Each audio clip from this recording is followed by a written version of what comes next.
ప్రభువునందు ప్రియులారా, బాగున్నారా?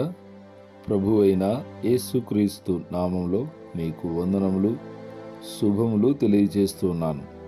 ప్రతిదినము మీ కొరకు ప్రార్థిస్తున్నాను. మీరును మా కొరకు, మా పరిచర్యల కొరకు తప్పక ప్రార్థన చేయగలరు. దేవుడు మిమ్మును, మీ కుటుంబములను దీవించి ఆశీర్వదించునుగాక. ప్రియ సోదరి సోదరులారా, ఈరోజు మన పాఠము రోమియోలకు రాసిన పత్రిక 7వ అధ్యాయము 1వ వచనము నుండి 25వ వచనం వరకు గల ప్రాముఖ్యమైన సంగతులను గురించి విందాం. ఈ అధ్యాయంలో ధర్మశాస్త్రము మానవుడు బ్రతికినంత కాలమే అతని పైన ప్రభుత్వం చేయును అనే అద్భుతమైన సంగతులను వివరించుటకు పౌలు భర్త మరణానంతరము భార్య చనిపోయిన భర్త విషయమైన ధర్మవిధి నుండి విడుదల పొందునని వివరించాడు. అలాగే క్రీస్తు విషయమై మనము ధర్మశాస్త్రం విషయంలో మృతులతో సమానమని వాదించుచున్నాడు. ఈ వాక్య భాగంలో పౌలు బహు సంక్లిష్టమైన విషయమును చర్చించుచున్నాడు. మరణము అనునది అన్ని ఒడంబడికలను రద్దు చేస్తుంది. భర్త బ్రతికున్నంత కాలము భార్య మరొక పురుషుని వివాహమాడుటకు ధర్మశాస్త్రము అనుమతించదు. భర్త మరణించిన తరువాత ఆమెకు స్వేచ్ఛ గలదు. మరొక పురుషుని వివాహం చేసుకొనినను వ్యభిచారిణిగా పరిగణించబడదు. అలాగే మనము పూర్వము పాపముతో వివాహమాడితిమి, క్రీస్తు తన శరీరమునందు పాపమును సంహరించాడు కనుక ఇప్పుడు దేవుని సహవాసమును పొందుటకు మనము స్వేచ్ఛ కలిగి ఉన్నాము. ధర్మశాస్త్రమునకు సంబంధించిన వారమైతే దానిని క్రీస్తు కొట్టివేశాడు కనుక ఇప్పుడు ధర్మశాస్త్రముతో నిమిత్తము లేకుండా దేవుణ్ణి చేరుటకు స్వేచ్ఛ కలిగి ఉన్నాము. కనుక మనము ధర్మశాస్త్రం విషయమై మృతులము కనుక ఇప్పుడు మనము అక్షరమునకు విధేయులము కాదు, ఆత్మకే విధేయులమై ఉన్నాము.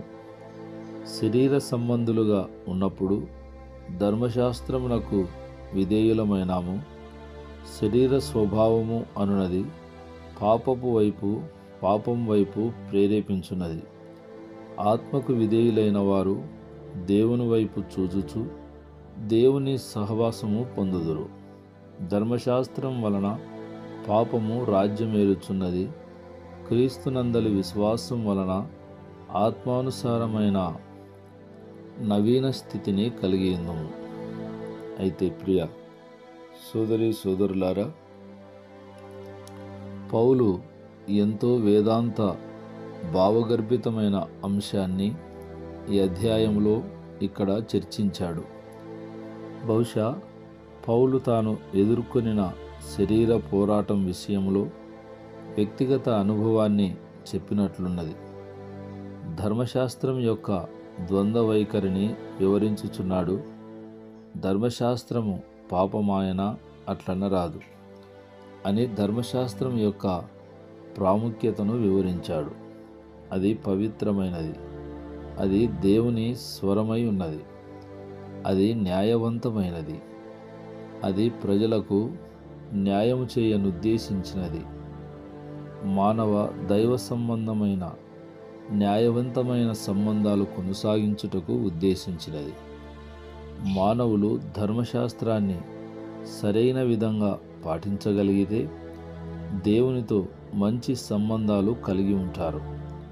ధర్మశాస్త్రము మంచిది అనగా అది మానవులకు అద్భుతమైన శ్రేష్టమైన మంచితనాన్ని చేకూర్చుటకు ఉద్దేశించబడింది.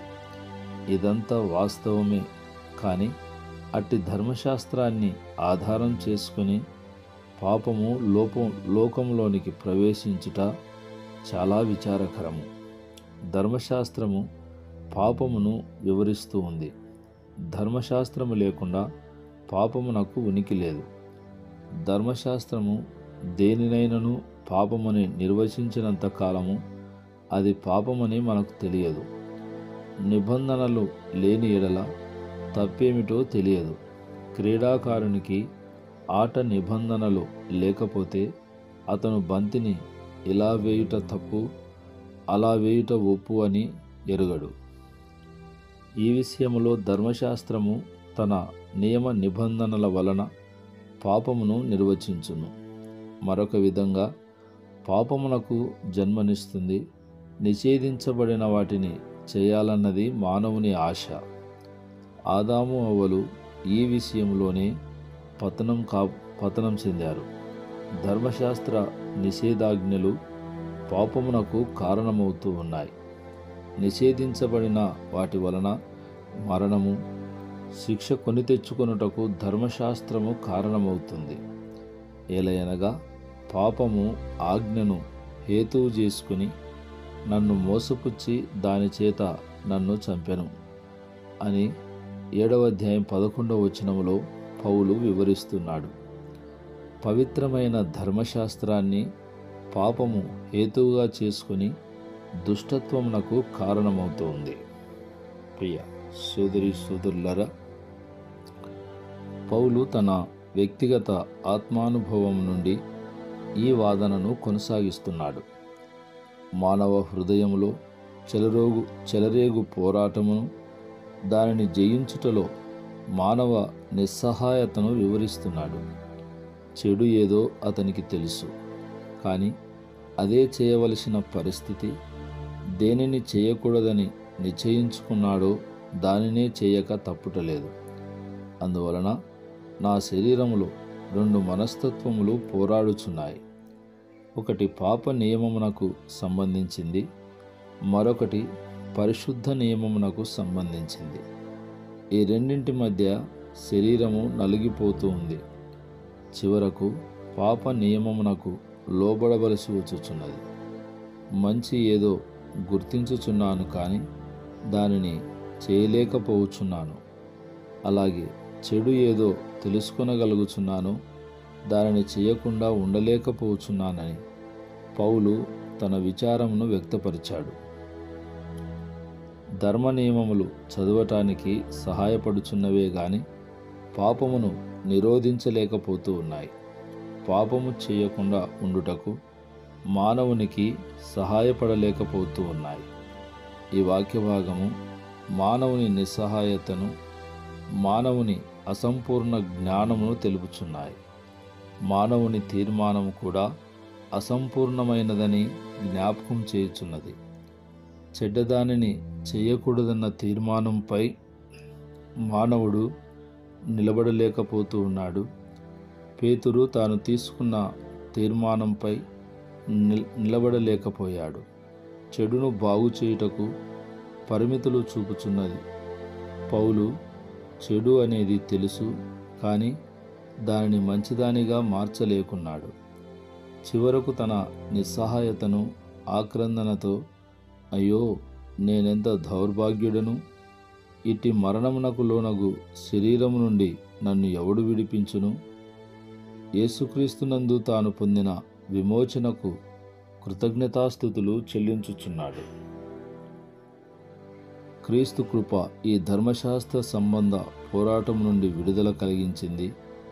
మనస్సు విషయములో దైవ నియమము, శరీర విషయములో పాప నియమమునకు దాసుడనై ఉన్నానని పౌలు తెలుపుచు, అట్టి పాప నియమము నుండి విడుదల పొందటానికి క్రీస్తు కృపపై ఆధారపడవలనని ఈ అధ్యాయంలో సూచించాడు.